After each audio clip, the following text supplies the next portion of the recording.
ভালো আছো এবং সুস্থ আছো। আজ অনলাইন ক্লাসে তোমাদের সকলকে স্বাগত জানাচ্ছি। আমি লিজা আক্তার, সহকারী শিক্ষক গণিত, হাজী মনির হোসেন উচ্চ বিদ্যালয়।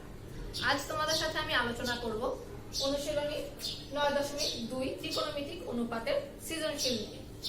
আমি বোর্ডে একটি সৃজনশীল লিখেছি। এখানে দেয়া আছে কি, প্রদত্ত চিত্রের আলোকে তো আমাদের দেখাতে হবে ক AC এর পরিমাপ কত, খ 10A + 10C এর মান নির্ণয় করো, গ x ও y এর মান নির্ণয় করো। এই সৃজনশীলটি আমাদের পাঠ্য বইয়ের সৃজনশীল নং 29। এখানে আমাদের একটি চিত্র দেওয়া আছে। চিত্রের সাহায্যে আমরা এই ক খ গ তিনটি অংশের মান নির্ণয়ের চেষ্টা করব। তাহলে চলো আমরা সমাধান করার চেষ্টা করি। প্রথমে আমরা ক নংয়ের সমাধান করছি। এখানে আমাদের বের করতে বলেছে AC এর পরিমাপ। দেখো চিত্রে ABC একটি ত্রিভুজ দেয়া আছে। এখানে এই B কোণটি হচ্ছে একটি সমকোণ যার মান 90 ডিগ্রি।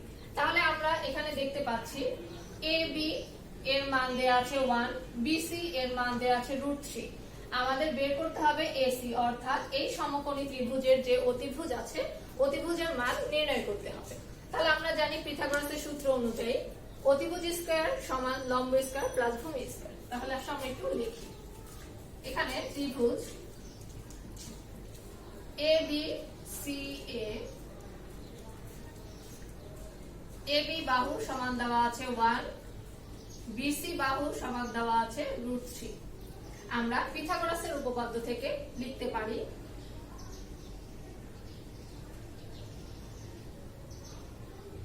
পিথাগোরাসের উপপাদ্য হতে পাই অতিভুজ AC স্কয়ার সমান লম্ব AB স্কয়ার প্লাস ভূমি BC স্কয়ার। এখন আমরা AB এবং BC এর মান জানি। তাহলে এই মানগুলো আমরা কি করব, এখন বসিয়ে দিব। AB ইকুয়াল বসাবো 1 এবং BC ইকুয়াল বসাবো √3। 1 কে স্কয়ার করলে পাওয়া যায় 1, √3 কে স্কয়ার করলে রুট এবং স্কয়ার কাটা চলে যায়, তাহলে সেই ক্ষেত্রে থাকে 3, অর্থাৎ 3 এবং 1 যোগ করলে হবে 4। এখন দেখো আমাদের মান নির্ণয় করতে বলেছে শুধুমাত্র AC এর।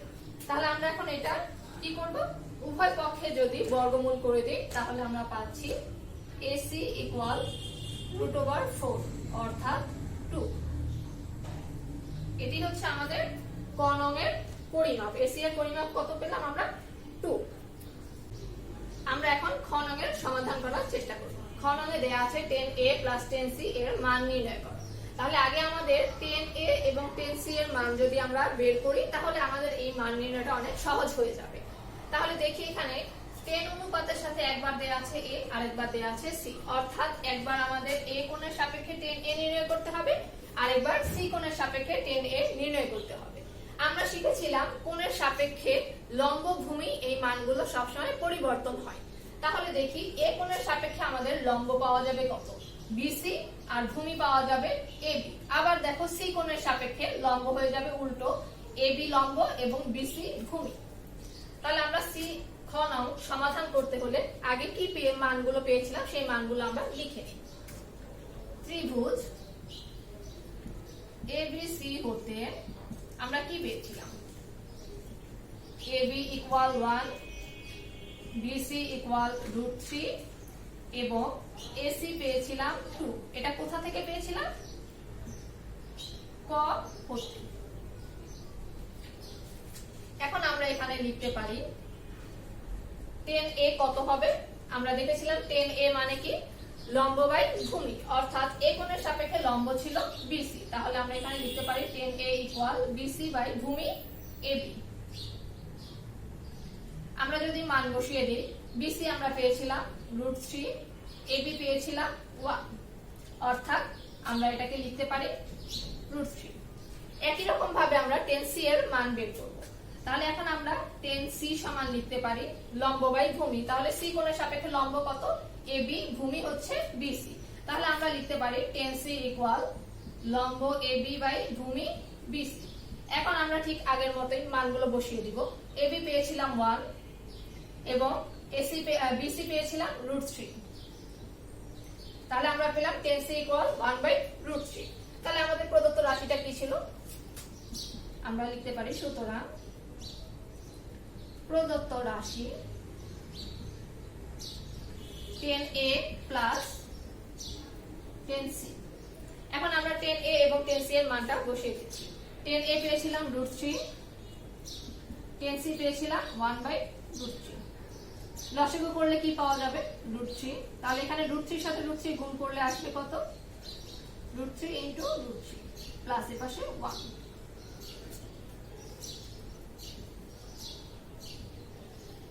√3 এবং √3 গুণ করলে আমরা জানি কি √3 হোল স্কয়ার হয়ে যায়। তাহলে আমরা এখানে লিখতে পারি √3 whole square plus 1 square root বাদ চলে গেলে শুধু থাকে 3 প্লাস 1/√3। 3 এবং 1 মিলে পাওয়া যাবে কত, 4/√3।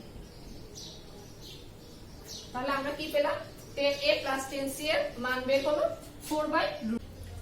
এখন আমরা গ নং এর সমাধান করার চেষ্টা করি।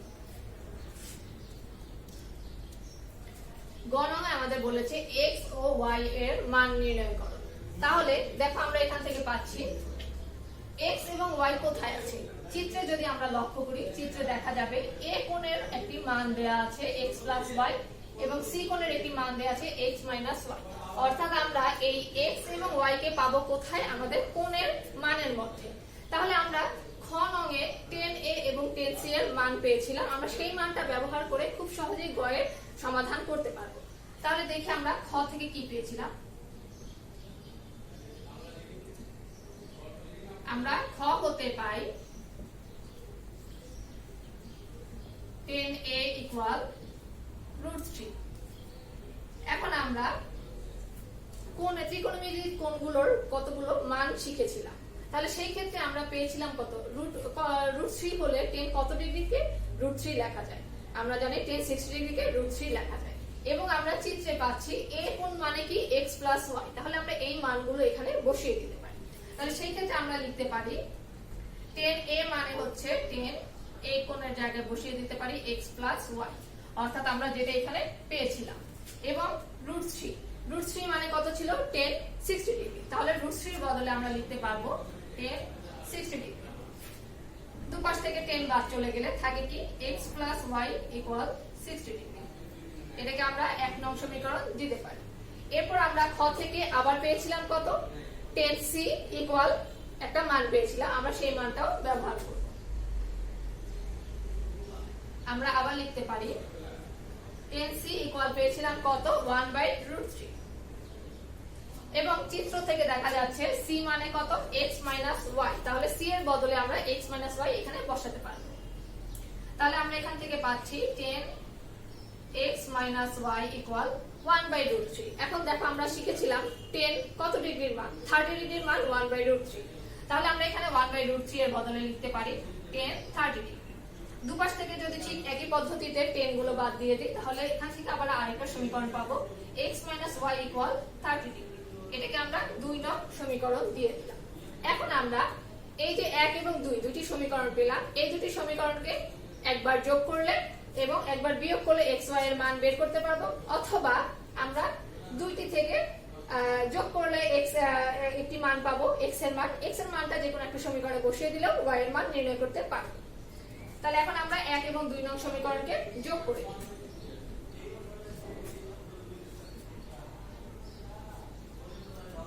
1 এবং 2 নং সমীকরণ যোগ করলে আমরা কি পাচ্ছি, x plus y plus x minus y equal 60 degree plus 30 degree. দেখো যোগের সময় কি হয়েছে, ঠিক আগের মতোই সমান চিহ্নের বাম পাশের গুলো একসাথে যোগ হয়েছে এবং সমানের ডান পাশে যে অংশগুলো আছে সেগুলো একসাথে যোগ হয়েছে। এখন এখান থেকে আমরা পাচ্ছি কি y বাদ চলে যাচ্ছে, কারণ দুইটি y এর মানের আগে চিহ্ন দুটো বিপরীত। x এবং x মিলে হবে 2x এবং 60 30 যোগ করলে হয়ে যাবে 90। এখান থেকে আমার শুধু x এর মান দরকার, তাহলে আমরা 2 কে যদি পাশ পরিবর্তন করাই অর্থাৎ পাওয়া যাবে 90 ডিগ্রি বাই 2। এখন আমরা 90 কে 2 দিয়ে ভাগ করলে কত পাচ্ছি, 45 ডিগ্রি। তাহলে আমাদের x এর মান বের হয়ে গেল। এখন আমরা x এর মান যে কোনো একটি সমীকরণে বসিয়ে দিলে y এর মান নির্ণয় করতে পারবো, অথবা সমীকরণ 1 এবং 2 কে বিয়োগ করলে y এর মান নির্ণয় করতে পারবো। আমরা কি করব, x কে 1 নং সমীকরণে বসিয়ে দিই। তাহলে x এর মান 1 নং সমীকরণে বসিয়ে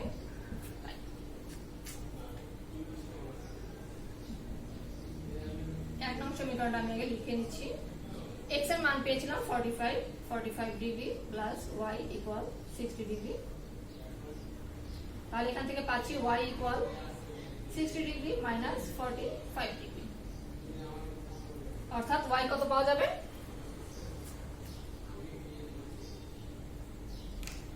15 ডিগ্রি। তাহলে আমাদের x এর মান পেলাম 45 ডিগ্রি, y এর মান পেলাম 15 ডিগ্রি। আমরা লিখতে পারি সুতরাং x equal 45 degree, y equal 15 degree.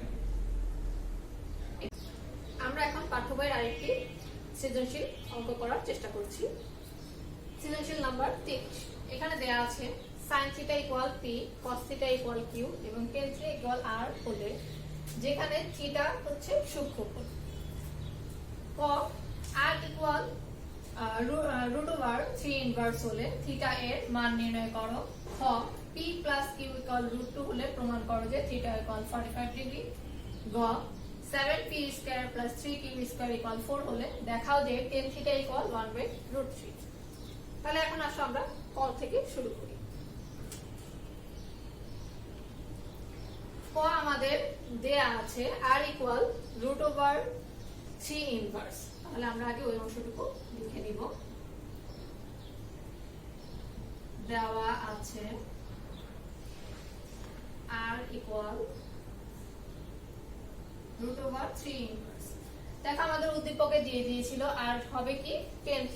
তাহলে আমরা r এর জায়গায় আমরা বসাতে পারি tan θ, এবং এই যে ইনভার্স আমরা সূচকের মধ্যে শিখেছিলাম, ইনভার্স মানে কি, যদি ইনভার্স থাকে তাহলে সেটাকে আমরা 1 আকারে লিখতে পারি। তাহলে এখানে 3 ইনভার্স কে লিখতে পারবো 1/3।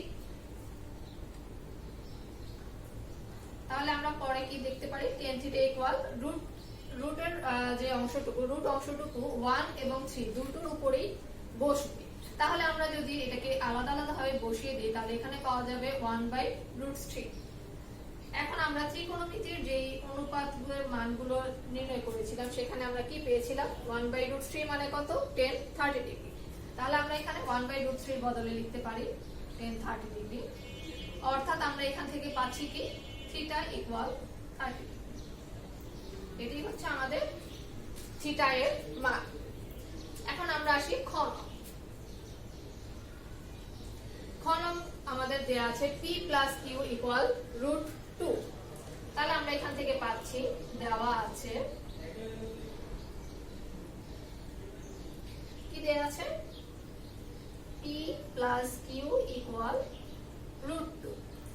এখন আমরা উদ্দীপকে কি পেয়েছিলাম, p মানে ছিল sin θ, q ছিল cos θ। তাহলে আমরা এখানে p এবং q এর স্থলে মানগুলোকে বসিয়ে দিতে পারি। তাহলে আমরা এখান থেকে কি পাচ্ছি, p হচ্ছে sin θ, তাহলে আমরা লিখতে পারি sin θ প্লাস q হচ্ছে cos θ ইকুয়াল √2। এখন দেখো এখানে আমাদের শুধুমাত্র θ কোণের মান নির্ণয় করতে বলেছে, অর্থাৎ আমরা এটাকে সমাধান করে শুধু কোণের মানটুকু নির্ণয় করব। এখন কোণ নির্ণয় করতে হলে আমরা যদি আমাদের এই অনুপাতগুলোকে বিভিন্ন অনুপাতে না রেখে একটি অনুপাতে রাখি তাহলে আমাদের জন্য এটা সুবিধা হয়। এখন sin কে কোনোভাবেই cos এ পরিণত করা যায় না, cos কে আবার sin এ আনা যাবে না, কিন্তু যদি আমরা বর্গ করে দেই তাহলে এটা অনেক সহজেই করা সম্ভব হবে। তাহলে সেই জন্য আমরা বর্গ করার আগে কি করব, আমরা sin অথবা cos যে কোনো একটিকে পাশ পরিবর্তন করে ডানে নিয়ে যাব। তাহলে আমি এখানে cos কে পাশ পরিবর্তন করিয়ে দিচ্ছি। তাহলে আমরা পাবো sin θ ইকুয়াল √2 মাইনাস cos θ। এখন আমরা দুপাশে বর্গ করে দিব।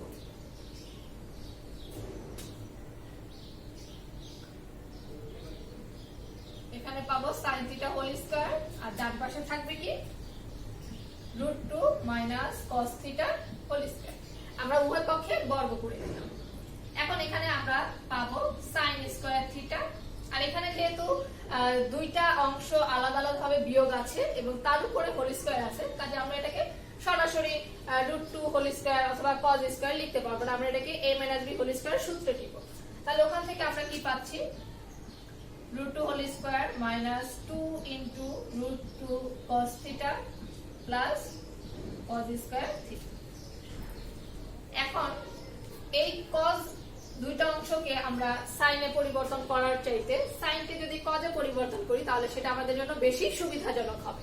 আমরা এখান থেকে সাইনকে cos এ পরিবর্তন করে নিব। তাহলে সেই ক্ষেত্রে লিখতে পারবো কি, sin স্কয়ারের বদলে 1 মাইনাস cos স্কয়ার থিটা, আর এই পাশে √2 কে হোল স্কয়ার করলে আসবে 2 মাইনাস এখানে 2√2 cos theta plus cos square theta. এখন আমরা এই মানগুলো সবগুলোকে এক পাশে নিয়ে আসবো। তাহলে আমরা সবগুলোকে যদি এক পাশে নিয়ে আসি পাশ পরিবর্তন করে, তখন কি পাওয়া যায়, 1 minus cos square theta minus 2 plus 2√2 cos theta minus cos square theta equal 0। এখানে cos স্কয়ার আছে দুটি, অর্থাৎ minus 2 cos square theta plus 2√2 cos theta, এখানে প্লাস 1 মাইনাস 2 দুটোকে যদি বিয়োগ করি তাহলে পাওয়া যাবে -1 ইকুয়াল 0। এখন দেখো প্রথমেই আমাদের একটা মাইনাস চলে আসছে, সেজন্য আমরা এটাকে প্রথম অংশটাকে মাইনাস না রেখে প্লাস করার জন্য কি করব, পুরোটাকে দুই পাশে আমরা -1 দিয়ে গুণ করে দেব। গুণ করে দিলে কি পাওয়া যাবে, চিহ্নটা চেঞ্জ হয়ে যাবে। সেই ক্ষেত্রে আমরা এখানে পাবো 2 cos square theta minus 2√2 cos theta plus 1 equal 0। এখন আমরা এই অংশটাকে সূত্রের নিয়মে ফেলতে পারি, কারণ মিডল করার চাইতে সূত্র করলে আমাদের এটা খুব তাড়াতাড়ি আমরা সমাধানের দিকে যেতে পারবো। আমাদের এখানে যদি আমরা এটাকে a - b হোল স্কয়ার সূত্র করতে চাই, তাহলে এখানে আমাদের আছে 2 cos স্কয়ার থিটা, আমরা এটাকে লিখতে পারি √2 cos থিটা হোল স্কয়ার। দেখো √2 এর উপর স্কয়ার করলে এটা হয়ে যাবে 2, cos থিটার উপর স্কয়ার করলে হয়ে যাবে cos স্কয়ার, অর্থাৎ আমরা √2 cos স্কয়ারকে পরিবর্তন করে √2 cos থিটা হোল স্কয়ার লিখতে পারি, দুইটা একই অর্থ প্রকাশ করছে। এরপর এখান থেকে আমরা সাজিয়ে লিখতে পারি সূত্রের সাথে মিলিয়ে 2 ইনটু √2 cos থিটা ইনটু 1, এটাকেও আমরা লিখতে পারি +1 হোল স্কয়ার ইকুয়াল 0। তাহলে এই যে আমি সাজিয়ে লিখলাম এই অংশটাকে, এই অংশটা থেকে আমরা কি করতে পারি, a - b হোল স্কয়ার সূত্রের সাথে মিলাতে পারি। আমরা যদি √2 cos থিটাকে a আর 1 কে যদি b ধরি তাহলে হয়ে যাবে কি, a square minus 2ab plus b square, অর্থাৎ a plus b whole square সূত্রের সাথে এটা মিলে যাচ্ছে। তাহলে আমরা এখান থেকে লিখতে পারছি কি, √2 cos theta minus 1 whole square equal 0। এখন স্কয়ার বাদ দেওয়ার জন্য আমরা উভয় পক্ষে কি করে দিব, বর্গমূল করে দিব। তাহলে সেই ক্ষেত্রে আমরা পাবো কি, √2 cos থিটা মাইনাস 1 ইকুয়াল 0। এখন আমরা পাশ পরিবর্তন করে 1 টাকে যদি নিয়ে যাই তাহলে এখান থেকে পাবো √2 cos থিটা ইকুয়াল 1। এই অংশটা আমরা একটু পাশে করছি। এখানে √2 গুণ অবস্থায় আছে, আমরা যদি √2 কে পাশ পরিবর্তন করাই তাহলে এটা কি হয়ে যাবে, 1 এর সাথে ভাগ অবস্থায় ডান পাশে চলে যাবে। তাহলে আমরা এখান থেকে লিখতে পারি cos থিটা ইকুয়াল 1/√2। এখন cos কত ডিগ্রির মান, 1/√2 হবে। আমরা জানি cos 45 ডিগ্রির মান হচ্ছে 1/√2, তাহলে আমরা 1/√2 এর বদলে সরাসরি cos 45 ডিগ্রি বসিয়ে দিতে পারবো। তাহলে আমরা এখানে সেই কাজটি করছি, cos থিটা ইকুয়াল 1/√2 এর বদলে লিখতে পারবো cos 45 ডিগ্রি। দুপাশ থেকে যদি cos চলে যায় তাহলে কি থাকে, থিটা ইকুয়াল 45 ডিগ্রি। দেখো আমাদের কোশ্চেনটা কি ছিল, p plus q √2 হলে প্রমাণ করো যে থিটা ইকুয়াল 45 ডিগ্রি। আমরা কিন্তু থিটার মান পেয়ে গেছি 45 ডিগ্রি, অর্থাৎ আমাদের এটা প্রমাণিত হয়ে গেল। তাহলে আমরা নিচে কি লিখে দিব, প্রমাণিত। তাহলে চলো এখন আমরা গ নংয়ের সমাধান করি। গয়ে আমাদের দেয়া আছে কি,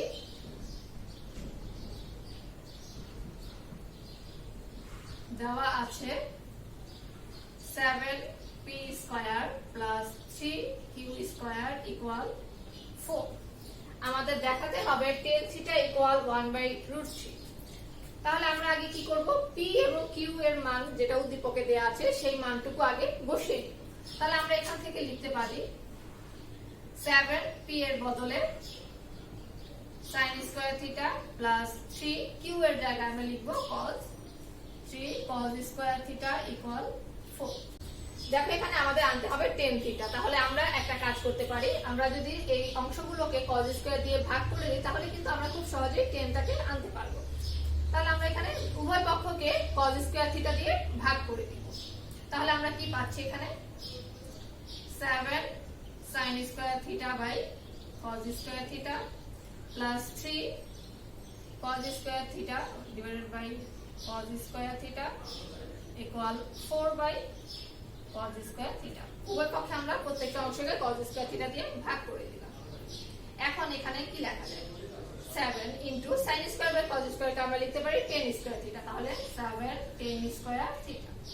এখানে cos স্কয়ার কাটা চলে গেলে শুধু থাকবে 3 এবং এই পাশে থাকে কি 4 into 1 by cos square. 1 by cos square মানে sec স্কয়ার থিটা। তাহলে লিখতে পারি 4 sec স্কয়ার থিটা। এখন আবার আমরা জানি sec স্কয়ার থিটা মানে কি, sec স্কয়ারের সাথে tan স্কয়ারের একটা সূত্র আছে sec স্কয়ার থিটা, এবং সেখান থেকে আমরা পাই কি sec স্কয়ার থিটা সমান 1 প্লাস tan স্কয়ার থিটা। তাহলে আমরা এখানে ওই মানটুকু বসিয়ে দিব, sec স্কয়ারের বদলে 1 প্লাস tan স্কয়ার থিটা।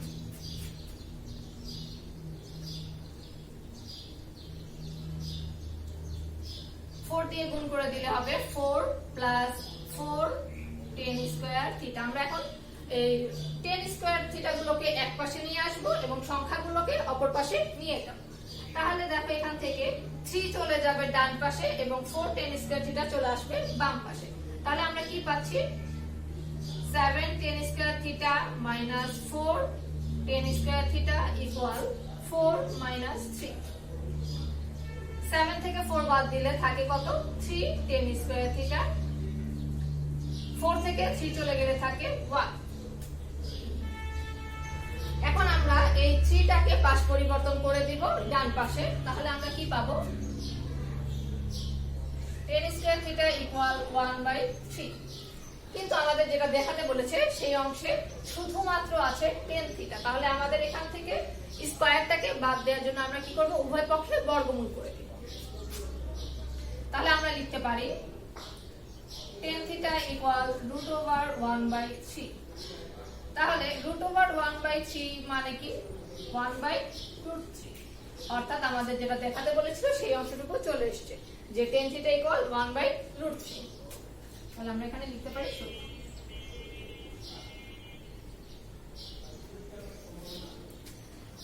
শিক্ষার্থীরা, আশা করি আজকের এই সৃজনশীল দুইটি অঙ্ক তোমরা বুঝতে পেরেছো। আমরা পরবর্তীতে আবার তোমাদের সাথে অন্য কোনো অংশ নিয়ে আলোচনা করব। সেই পর্যন্ত তোমরা সকলে বাসায় ভালো থাকো, সুস্থ থাকো এবং বাসায় বসে অবশ্যই তোমরা লেখাপড়া করবে, সাথে সাথে স্বাস্থ্যবিধিটাও মেনে চলার চেষ্টা করবে। সকলে ভালো থাকো, সুস্থ থাকো। আল্লাহ হাফেজ।